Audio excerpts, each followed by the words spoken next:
Just lovely to hear all the chatter in the room. I'm sure there are old friendships being reconnected and new ones being made even at this early hour. I'm glad you've managed to dodge whichever tractors may or may not be outside and make it through the rain. A very good morning and warm welcome to the 2024 APCC NPCC Summit in collaboration with the College of Policing. I'm Julie Etchingham. It's very nice to be back again, having joined you here last year. I'm going to take you through the next couple of days. And for many of you, I'm aware it is very difficult to break away from your day-to-day duties after another incredibly hectic year.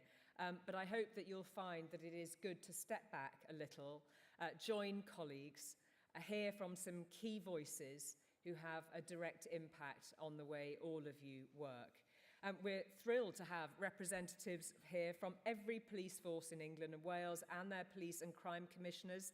This year, everyone is in the room, no one's joining online, and there are 450 delegates, making this the biggest summit yet. We're very grateful too for all the sponsors of the event, in particular our platinum headline sponsor, Deloitte. And we really hope you'll take some time during the coffee breaks and lunch, etc., to visit and chat to the many exhibitors in the Pickwick space upstairs. There are 35 different stands for you to visit.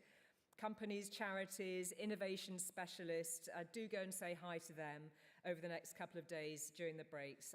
It's where you can get a cup of coffee later too. It's important to add too that the event is open to the media. There are a variety of journalists in the room and listening in to some of the speeches a little later. Before we get going, just need to give you a few practical bits of information. First of all, on safety, and the centre has a short message for us, so they'll play it now. Welcome to the QE2 Centre. Please take a moment to listen to the following safety message. There is no planned fire drill taking place today. In the event of an alarm, please leave the building immediately via your nearest fire exit. Further instructions will be given at the time. Please make your event organiser aware if you require assistance. Once outside, you should disperse away from the building and await further information from your event organiser. Thank you for listening and enjoy your event. So that's the voice of God setting us straight on safety. Just a few more details on that. If the alarm sounds and you are asked to leave the building, you're asked to gather at the rear of the venue at the entrance to St James's Park, and an email will be sent out to everyone to advise on when and if you can regain access to the building, and a fire warden and a member of our team will be at the meeting point to advise you in person of the situation. So that's the health and safety, very important message to start off the event. Now, just a few words about how we're going to engage with one another during the conference. First of all, the key to all of it is the Summit app. You can access it, if you haven't already, by scanning the QR code on your name badge. In that app, you'll find details of the programme, biographies of the speakers and photographs, plus details of which rooms sessions will be held in, particularly useful for those breakout sessions when we'll be separating out. And a quick word on the name badges. Please can you wear your delegate badge at all times, but do remember to remove them if you leave the conference centre for very obvious reasons. We're on social media. You can tweet or X or Insta about it under hashtag PoliceConf24. It's also on your badges as a reminder. And you may remember, if you were here last year, we're using the Slido platform for you to ask questions of our speakers and panels. I'm really keen that you engage as much as possible on this. So keep sending me your questions and comments throughout the day to put to our panels. You can access Slido on the Summit app. And as well as submitting questions, you can like questions, so I get an idea of which the popular ones are, so I can put them to the top of my list. And also make sure that you select the right room for your session. This one is Churchill for the main sessions, but select the appropriate breakout room if you're joining a session there, the Gielgud room, or the Burton and Redgrave room for a bit of drama if you're attending the sessions there. Also on Slido, a short survey at the end of each day and a survey about the summit as a whole.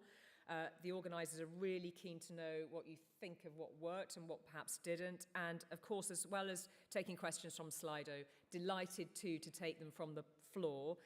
Just put your hand up, we'll get a microphone to you. If you could just kindly introduce yourself before you put your question, that would be great. We're planning to live stream some of the sessions. They'll also be recorded. You'll be able to access the recordings on the Summit app for about 24 hours after the session if there's anything you wish to recap or relive your moments of glory when you've asked a question or been on the panel. So before we begin, from my perspective, and that's usually from a newsroom, of course, it's clearly been a year of massive change and upheaval, which very often has seen policing at the sharp end. Whether once again around public demonstrations, there'll be, of course, police out on the square today, the safety of politicians in a general election year, a change of government, all that might mean, both in funding and policy change, and then the atrocity, of course, of Southport and the riots which followed. None of us doubt the pressure you are under day to day, and none of us underestimate the potential pressures to come as you all try to adapt policing for a new era of technological advance and seemingly unending global upheaval. Some of you might remember I mentioned last year I have a dear friend who's a police officer with the Met, and she has been working on policing some of the most appalling child abuse online in the past couple of years.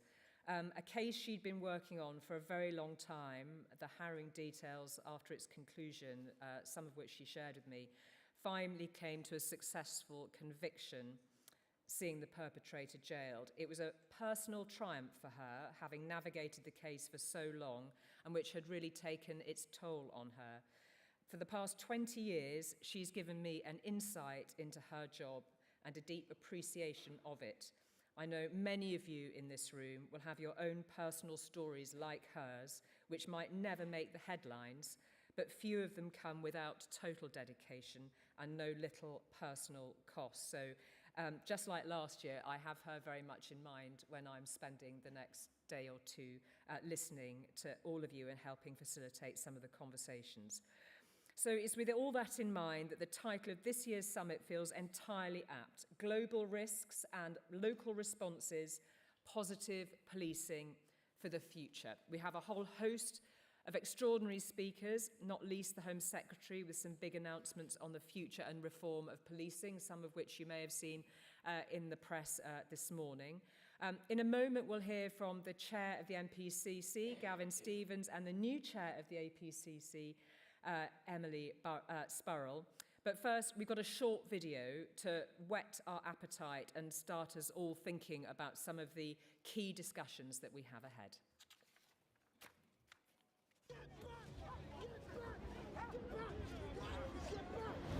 The last 12 months have presented policing and communities across the UK with significant challenges.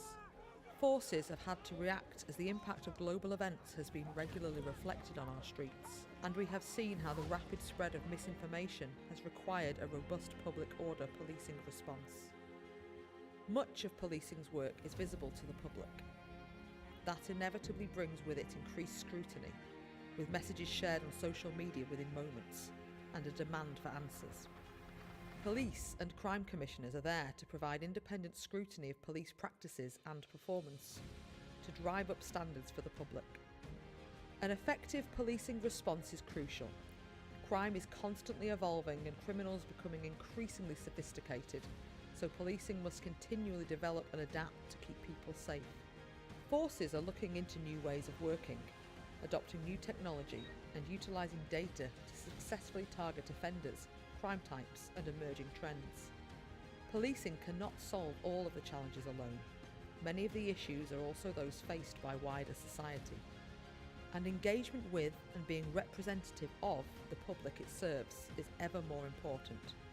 Working in partnership with all of our communities and with other organisations is key to the sector's continued effectiveness and to improving public trust and confidence. By working together, we can strengthen and innovate. And as we look to the future, we must continue to embrace necessary change to deal with an increasingly complex criminal landscape. So just a short video there to touch on some of the subject areas that we'll be getting stuck into over the course of the summit. So without further ado, for her opening remarks, please welcome Emily Spurrell, the new chair of the APCC.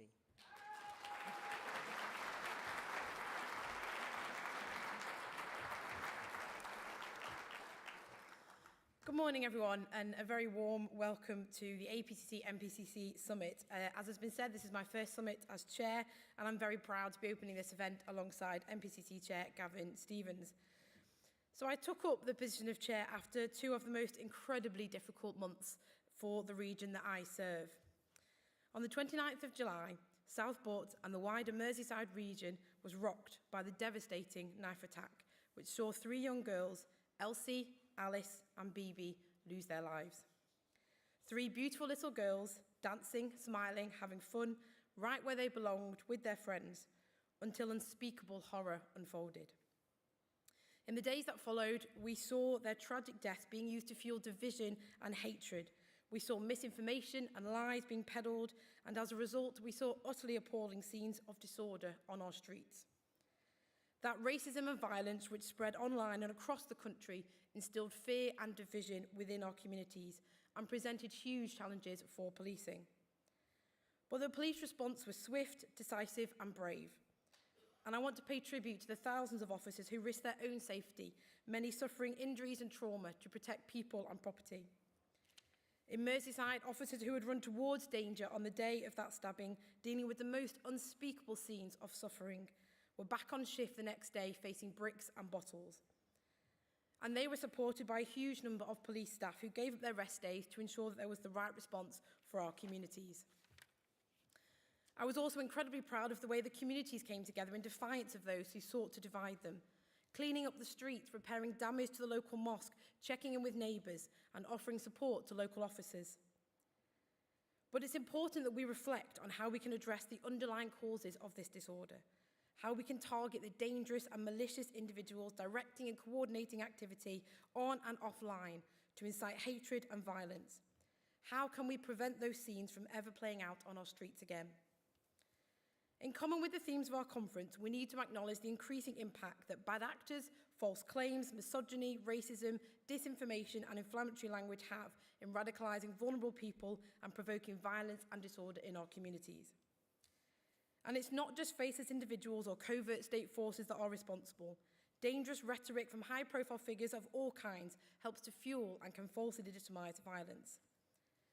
This is a serious problem and one that we need to urgently address as a society. As police leaders, we have a responsibility to call out irresponsible behaviour, inflammatory language and lies circulated on social media. We have seen just how easily that can lead to widespread criminality. The theme of our summit, Global Risks and Local Responses, Positive Policing for the Future, is such a vital topic because we're all committed to making policing not just better today, but for the future. It's important to acknowledge the progress is being made, but at times it is variable and too slow. Working together, we must demonstrate a commitment to increasing the pace of change across the sector, driving improvements so that we can deliver a better service to the public. The new government has arrived with an ambitious agenda for reform, an ambition that is shared by policing leaders to think differently and to challenge the status quo. We can only do that if we are willing to work collaboratively, recognise the need for compromise and, crucially, follow the evidence of what will genuinely improve services for the public. And data and performance will be key to this agenda and will be crucial to driving up standards, and we'll be hearing more about that from the Home Secretary later. As a sector, we need to ask difficult questions and be prepared to think radically. We will talk a lot over the next 2 days about change and where and how we can make the biggest impact. PCCs respond to local issues and community concerns on crime and policing, and it is telling that some of the most impactful innovations have started locally before being rolled out nationally.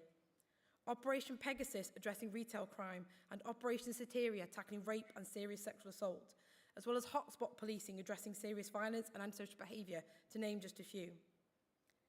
Proposals for reform need to recognise that a one-size-fits-all approach will rarely be the right solution, but scaling up approaches that demonstrably work is in all of our interests.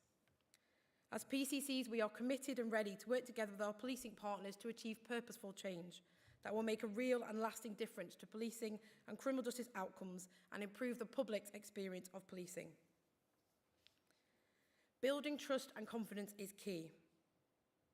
As PCC for Merseyside, I know the legacy of distrust that persists 34 years on from the Hillsborough tragedy. The Right Reverend James Jones, former Bishop of Liverpool, who chaired the Hillsborough Independent Panel, set out very clearly in his landmark report how the bereaved family's lasting pain and suffering was only compounded by the persistent lies and cover-up that followed.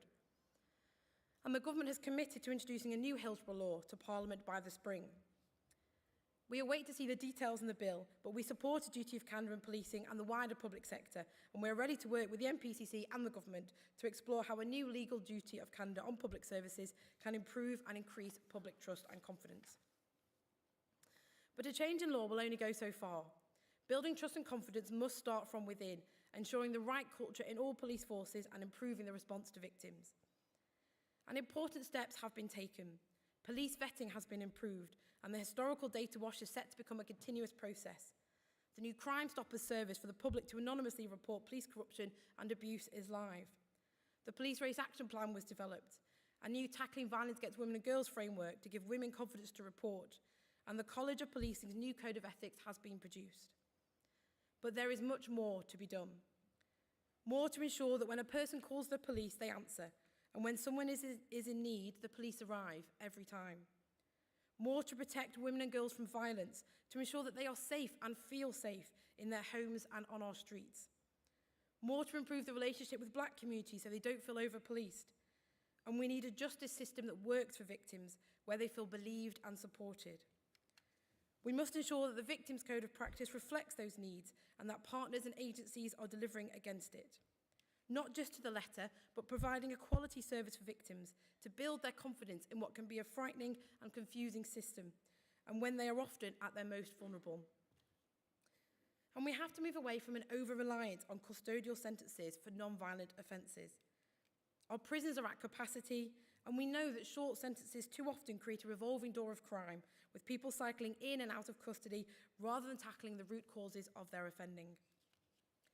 As well as addressing capacity in the prison estate, we need to make the case for a better use of community sentences that challenge offenders to turn their lives around, as well as out-of-court resolutions and rehabilitative justice when victims want them to. PCCs are instrumental to addressing these challenges. Our unique capacity to convene partners within and outside of policing and criminal justice, health, education and business enables us to identify potential problems at an early stage and act to help tackle the underlying causes of some of society's biggest challenges.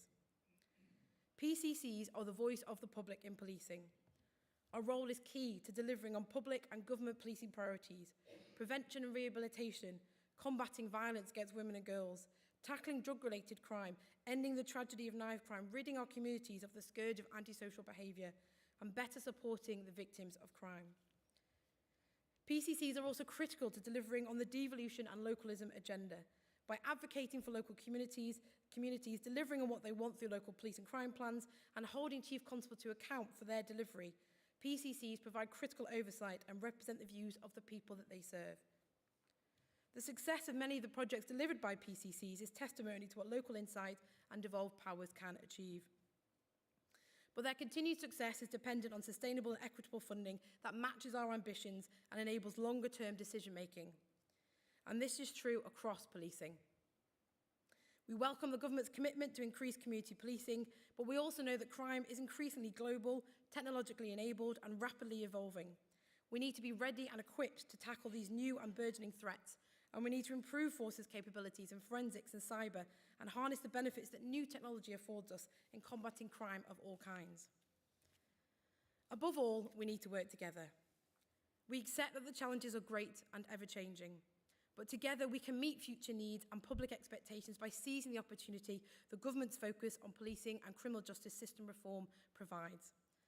While we have differing roles and may sometimes disagree, we're all committed to the same goal: safer, stronger communities. For the sake of families like those of Elsie, BB and Alice's, and for all of our victims and communities. Thank you.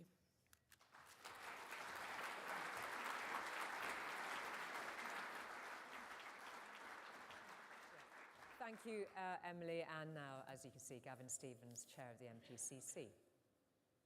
Thank you, Emily.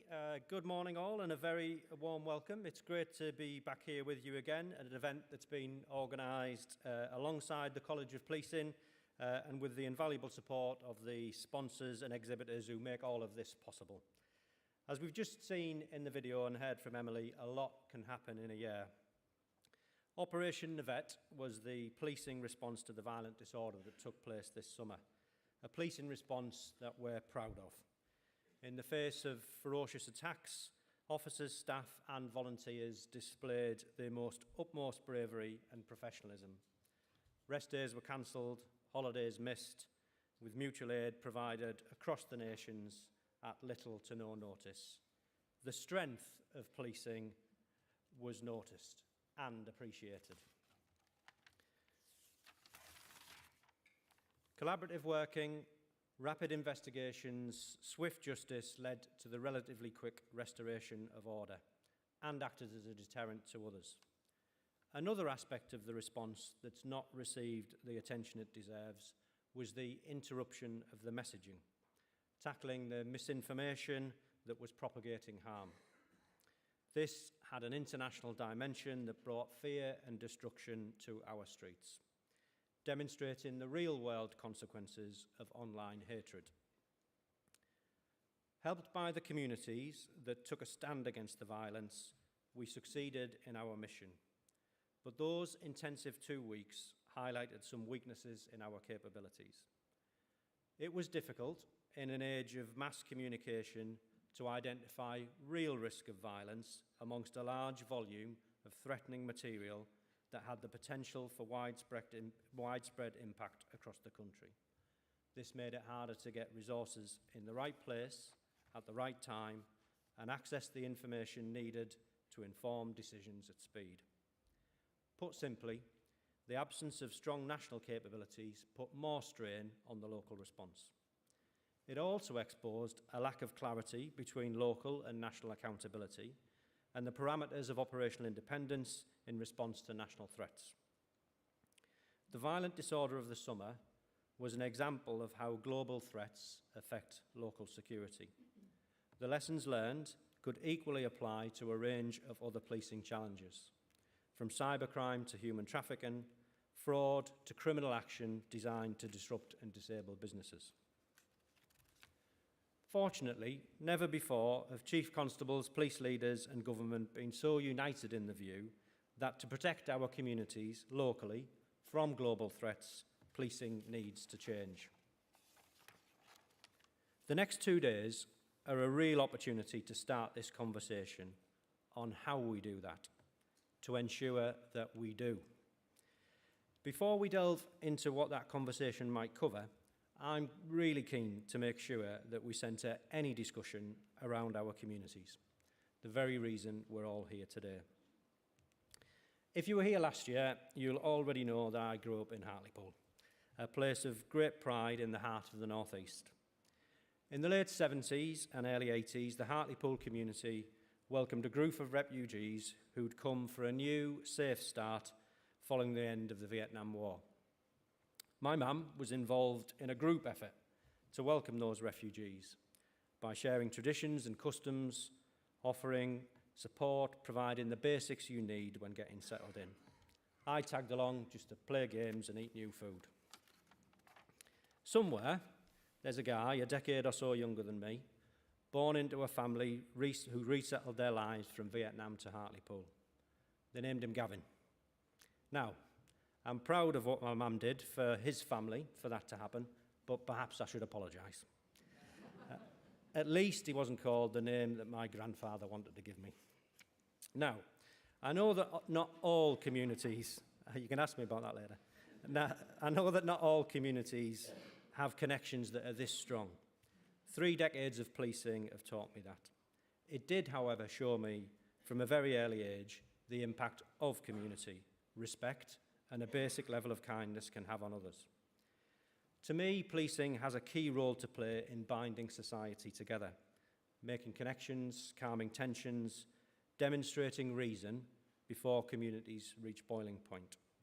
When relations between communities and policing are themselves getting close to boiling point, that bond disintegrates. and what we say is not trusted and does not reassure. In recent events, I believe that public distrust in our service is one of the many reasons misinformation was able to spread so freely, allowing those intent on causing disorder to exploit simmering tensions and further divide us. Policing is wholly built on the trust and confidence of our communities, and we all know that we've lost ground. As a result, crimes go unsolved and communities are less safe. The trust between women and police has been badly eroded in recent years, and the confidence gap between policing and black communities undermines our efforts to protect them and keep them safe. What we do have are thousands of officers, staff and volunteers who are committed, motivated and intent on restoring faith in the uniform that I still wear with great pride. We need to support them better, with the equipment, technology and ways of working needed to succeed, especially when they are witnessing global challenges play out on their local streets. For the last 12 months, all Chief Constables have been discussing what needs to change to transform our service, better support our teams and bridge that gap, rebuilding the confidence that we've lost. In this room today, we have the people needed to lead a new era of policing. If we work well together over the coming months, our successors will thank us for it in the future, as will the public. Police reform has always been spoken and written about, and don't get me wrong, policing is changing all the time, with new initiatives frequently being developed to better protect the public and keep them safe, keeping pace with society as it changes. However, this evolutionary approach has only taken us so far. The world around us has changed beyond recognition, and yet we remain rooted in a system designed in the early 1960s, before mobile phones, the internet, even the M25, which came along 2 decades later. New technologies are accelerating criminal activities across borders, changing the requirements of policing and our local policing model entirely.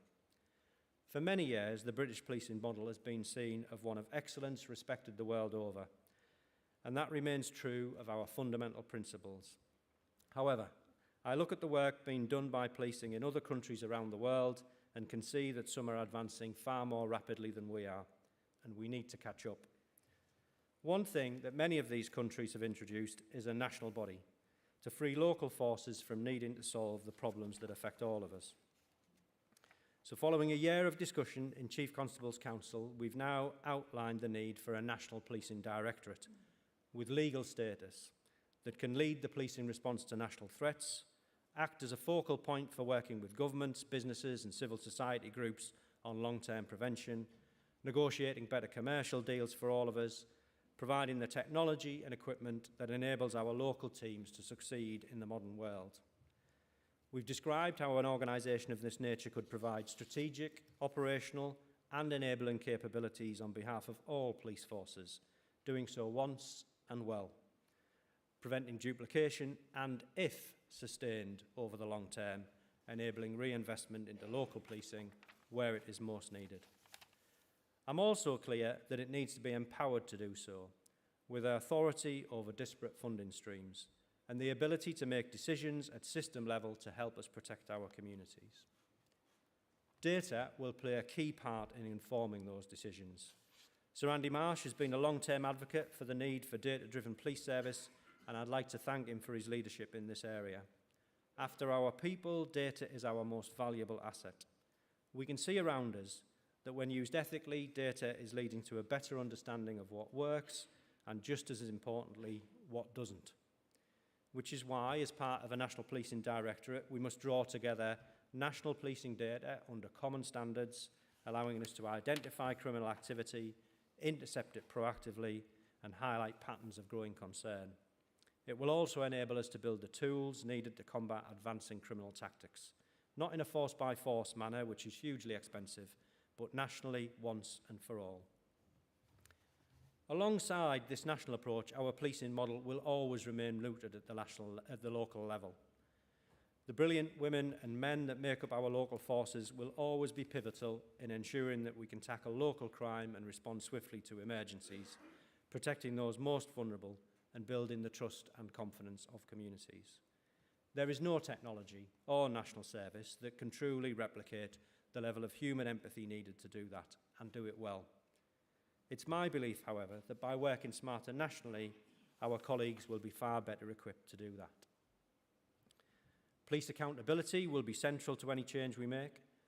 Policing needs clarity from government on how our performance will be judged and support from government on shared objectives with others who also have responsibility to keep the public safe. We need to redefine who's accountable at which level for which issues, as at present there are too many decision makers, which leads to inertia, indecision, or as I've heard it described, undecision, where we decide but then simply don't act. We must step carefully through these issues and ensure any reform is influenced and designed alongside our communities, particularly those with the least trust in us and in our service. If we do this change thoughtfully, if we do this change well, it will help us to build back trust in policing. So as I close, I'd like to return to the importance of strong communities. There's a Vietnamese proverb which translates to fire tests gold. It talks to how tough times test endurance.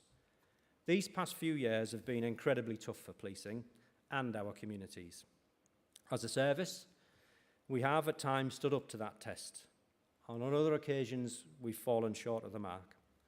The next 2 days offer us a very rare opportunity to share ideas, debate and open discussion.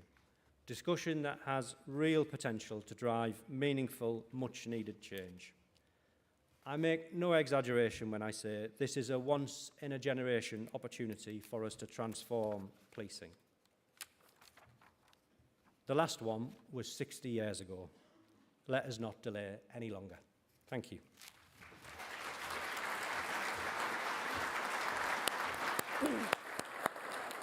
Thank you very much indeed, Gavin. I know we've got some roving microphones. We've got some time for just a few quick questions. If anybody'd like to raise their hands and wave at me, and we can get a microphone to you. And don't forget to put some questions through on the Slido app.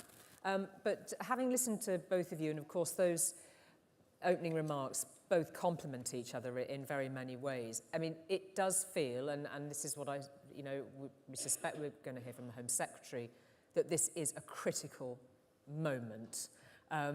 Trepidation, excitement, how would you characterise that? You've outlined, Emily in particular, all of those challenges that were highlighted so specifically by the riots. Well, absolutely, and I think, and Gavin alluded to it in his speech around, the world is changing. We are seeing so much more that policing is facing, which is beyond their borders, and international, global, the online space. There is a limit to what I think police forces can do on their own because the boundaries that we're used to operating in don't exist anymore. And this is why I think we have to just really look at whether we can up our game. And as Gavin says, not every force needs to find their own local solution because some of these things need to be challenged and worked on at a national level. And so having a way to coordinate that, I think is going to be really important. And we've got a new government. Labour haven't worked with PCCs before. How, from these early days yet, how would you characterise that relationship? Well, I think we've worked hard to try and really highlight just the value of what PCCs are doing. I think, I highlighted in my speech some of the initiatives that have been really driven at a local level, the work that PCCs do to try and shine a spotlight on performance of local police forces, how are they responding to those local priorities. And I think actually the government recognised that we have a really important role to play in terms of that connection between local communities and what policing is doing. And whatever happens at a national level, it will always be felt at the local. So whatever happens, PCCs have got to be involved in that conversation because we are the public voice in policing. So we've got to be able to provide that role. Okay, I should say, of course, that the most asked question on Slido, I might be pulling your leg, is what you were nearly called, Gavin. Yeah. What was your grandfather's Well, it was my choice? Great-grandfather wanted to call me Magnus. Magnus Stevens. Yeah. You could have carried that off perfectly. I don't know why you were so worried about it. Send me some questions. Give me a wave if you've got any opening thoughts on what you've heard. Gavin, it's interesting. It's rooting change within communities against a global backdrop. Yeah. I mean, it's that scale of trying to serve communities who may not even be digitally connected fully, feel totally separated, no trust in policing, against a backdrop of a constant globally sort of evolving threat level, frankly. And it's that tension that I suppose what we've got to explore today. Yeah, it is. I mean, it's a worrying time, not least because the financial challenge for all public services and for policing over the next few years looks pretty stark. But we've got some wonderful strengths on which we can build. So Emily and I have both mentioned one of them this morning, building on local policing, which is respected the world over, and when we do it well, it can be absolutely excellent. We can also see that the science and technology, the innovation that's coming through local forces, the work that the Office of our Chief Scientific Advisor is doing, that is wonderful. And if you add that to a really engaged and committed workforce, we've got a lot going for us. But the real problem I would describe as one of agility. That the way the system is currently geared, we simply can't move fast enough to keep up with the threats. And I think that's the thing that we need to change. Yeah, and that's one of the things that we'll be looking at in that first session critically as well. And it's interesting that you were outlining very clearly there what you'd like to see in a national policing headquarters. From the sort of headlines that we've already seen issued from the Home Office, are they being ambitious enough with it, do you think? Well, I think it's possible to look around the globe and see where colleagues have tried to solve the same problems that we're solving, and that gives you some indication as to the scale of ambition that you could have for a national service. And I think it's important for us to discuss what that could be. But there's some very easy building blocks that we ought to start with. Those services that have become fragmented over recent years, distributed throughout policing, just need to be drawn together and done once for everybody. And I think there's quite a strong consensus on some of those things. What the big vision is for the future, that's definitely something that we need to debate. Yeah, there'll be lots to come on that. I've had everybody's getting going on Slido, which is great to see. Simon Mear, and it's actually going to be my next question, so it's a great leaping off point. Simon Mear says, how can local forces and communities trust national bodies? Don't you think we need to know the credentials or the body of work of individuals who will ultimately lead? I mean, we know that we're going to get details of a new Home Office performance unit. I mean, there is potential, presumably, that you have another layer of bureaucracy and big questions about who's actually who's actually leading it. Well, I think this is why you have to get the governance right. You have to make sure you've got, and I think we've all said this, we're going to have to, as part of the discussion, agree what's done nationally, what's done regionally, what's done locally. And I think we can't do this from the centre. It can't be a few people, sitting in London saying, well, actually, this is what we want to do. We've got to do it with everybody in this room. And we've got to be very clear about what the governance piece is, to give people confidence around how decisions are being made and make sure that actually they feel they have the space to shape what those decisions look like, so that ultimately when the decision is made, people are satisfied they've had that process. But I think getting that governance piece right is going to be key. So then whatever comes on board later on, if the governance is strong enough, it will ultimately work. Yeah, and the other thing I'd say is that we are policing. So we've already been talking to the Home Office about any sort of performance centre within the Home Office. Ideally should be staffed by people from local forces and PCC's office, by colleagues who work in the inspectorate, in the college, in other national agencies, to bring them together in a shared endeavour. Whatever any new national body might be, it will ultimately be made up of people that come from local policing. So we're definitely in this together. Question from Teresa Ashforth. Gavin talked about people being our most valuable asset, your most valuable asset. How do we sell policing as an attractive career so we can attract and retain the brightest minds? And I was looking at some of the figures on this. I mean, there's a sort of 20% attrition rate with those who are joining as junior officers. Yeah, I mean, look, policing is really tough. The one thing that I think we ought to remind ourselves, though, is that we recruited 47,000 new colleagues during the pandemic, and nigh on 250,000 people applied to join policing. So there's no shortage of public spirit out there that wants to come in and serve their communities. In terms of retention, I think we need to get much more porous across our different organisations to make it easier for people to move between. Because I think if we offered really strong career pathways in and amongst the many and various bodies that we've got, then that gives people an alternative when they're ready for a break in what can sometimes be a really tough gig. And I suppose you see it at a really granular level with the police officers that working under all sorts of pressures, that very exhausted workforce that got to the end of the summer having navigated through the riots. And I think that's it. I think, you know, it's been hugely tough for police officers and police staff. They have faced just incredible challenges. The thing I'm always struck with, though, when I go out and I speak to officers is just how much they just go, it's just the job. It's what we do. You know, your rest days get cancelled, but we do it because we serve the community. One of the things I think we need to get better at talking about is recognising that contribution. We know there are areas for improvement. We know there are things that still need to change. And unfortunately, we see every week there are headlines around officers who maybe haven't behaved the way we'd like them to. But we need to get better, I think, at talking about the brilliant work that officers do. In Merseyside, we had our Police Community First Awards a couple of weeks ago, and it was just so wonderful to hear about the amazing contribution that they are making that we don't talk about enough and celebrate enough. And I think we want to recognise that, you know, in very small ways, officers can have a huge impact, not just in kind of big riot situations. Yeah, so I was just going to say on that, I think the two biggest things that power policing are compassion and goodwill. And I think if you continually attack policing's compassion and goodwill, then it's detrimental for all of us. Joseph Stokoe, I remember that name from last year. That stayed in my brain. Who would be politically responsible for the National Policing Directorate? Well, that's a question that we need to debate. Clearly, it needs to be politically accountable. It needs to drive decision-making at the national level, and we need to think carefully about that. Interestingly, when been talking to colleagues in different jurisdictions around the world, one of the things that they said, that the thing that occupied most of their parliamentary time in the setup of their national policing bodies was exactly that sort of question. Where does the power lie? Who gets to decide on what? How should it be governed and accountable? Okay, we've got a question from Susie Cousins, which is asked to both of you. Do you believe the Labour government ambition to halve violence against women and girls in the next 10 years is achievable? What do the police need to support this to happen? I think it's definitely achievable if the will is there and also the funding. I think we have to start talking about tackling violence against women and girls like we talk organised crime and counter-terrorism. I think we need to see the same level of investment, which I think is one of the things that we are talking about as part of this reform piece. I also think, though, and this is something, again, that we're talking about a lot when we're in these meetings, is it's not just about the police. We have to recognise that we are part of a bigger community. So tackling violence against women and girls, the police cannot do this on their own. We have to get upstream. We have to look at the prevention piece. We have to look at challenging attitudes. We have to talk to education. A lot of the work that PCCs are driving locally is funding programmes around bystander awareness, around culture change, tackling attitudes around misogyny. You know, we have to look at it as a whole piece. So I think it's not just going to be for the Home Secretary to drive this. It's got to be everybody in government if we're really going to see success in that space. Yeah, just a quick practical example of that.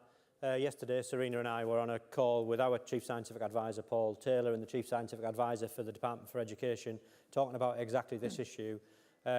What is it about the harmful content online that's changing the minds, the behaviour of our children and young people and leading to criminal, pretty awful criminal behaviour later in life. So if we're to take on a problem for society that's this big, everybody needs to be in that problem-solving activity. Okay, just time for one more, I think. Rich Walker, in other sectors like healthcare, excuse me, hundreds of millions of pounds are being spent on unifying data. Do we envisage a proportionately commensurate level of commitment in policing? And I suppose, do you think we need it? Well, I think we're on the cusp of new technology that will allow us to get insight from our data without the need to physically have to join these things together or pool it together. So I think if we get the right expertise and technical advice, and there are some great examples of where this is working now, in the Eastern Regional Organised Crime Unit would be one of them, then I think we're on the cusp of being able to do this a lot more easily than we have in the past.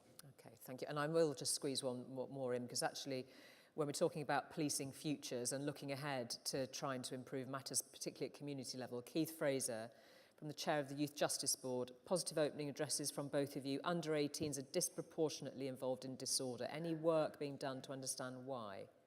Well, there will absolutely be. And again, I think that's driven by, there'll be lots of local conversations around how do we better, you know, divert young people away? How do we not criminalise them? How do we give them, you know, better paths out of criminal justice?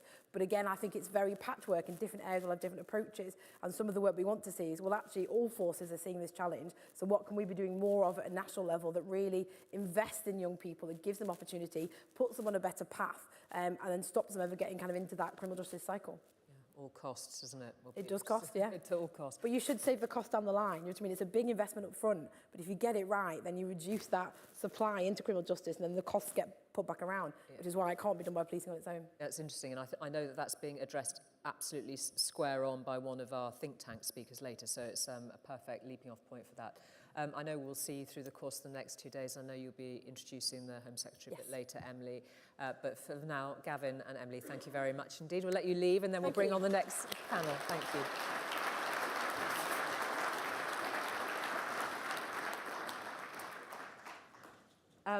So our first session this morning, with our panel lining up in the slightly sort of shady corner over there, is going to look at future policing, crime over the next 10 years and its impact on the public and policing. Now, everyone in this room knows how fast crime is changing, how swiftly some of the biggest challenges are now to be found online. And it's set against a backdrop of huge upheaval, as we were just discussing, with global, societal, environmental and technological change.